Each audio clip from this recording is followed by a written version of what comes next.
అన్న ఏం జరిగింది ఈరోజు బంజారా హిల్స్లోకి వచ్చారు ఈ పెన్షనర్లు అంతా ఈ రేణుకా చౌదరి నివాసంలో కనిపిస్తూ ఉన్నారు. ఇలా మేము కాంగ్రెస్ పార్టీ అధికారంలోకి తీసుకొని వచ్చింది మార్పు కోసం అని. ఈరోజు మేము ఇక్కడికి ఏది చెప్పుకొని వచ్చింది కాదు. ఇక్కడ మేము కాంగ్రెస్ నాయకుల ఇండ్లు ముట్టడి చేస్తున్నాం. అందులో భాగంగా మొట్టమొదటి ఇల్లు రేణుకా చౌదరి ఈరోజు ముట్టడి చేయడం జరిగింది. అందులో ప్రధానమైన కారణం ఏంటంటే ఈరోజు అసెంబ్లీలో చర్చకు రాదు, క్యాబినెట్ మీటింగ్లో చర్చకు రాదు. వీళ్ళు ఎవరు అంటే అసలు వీళ్ళు ఎవరో నాకు తెలియదు అన్నట్టు చేస్తున్నారు. ముఖ్యమంత్రి గారు, ఉప ముఖ్యమంత్రి గారు, చీఫ్ సెక్రటరీ గారు, ఫైనాన్స్ సెక్రటరీ గారు వీళ్ళు ఎవరో మాకు తెలియదు అన్నట్టు చేస్తుండ్రు.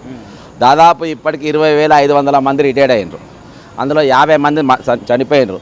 వేలాది మంది ఈరోజు హాస్పిటల్లో ఉన్నారు. మన పరమార్శ యాత్ర అని ఒక 4 కుటుంబాలు కర్వలం నడిచింది.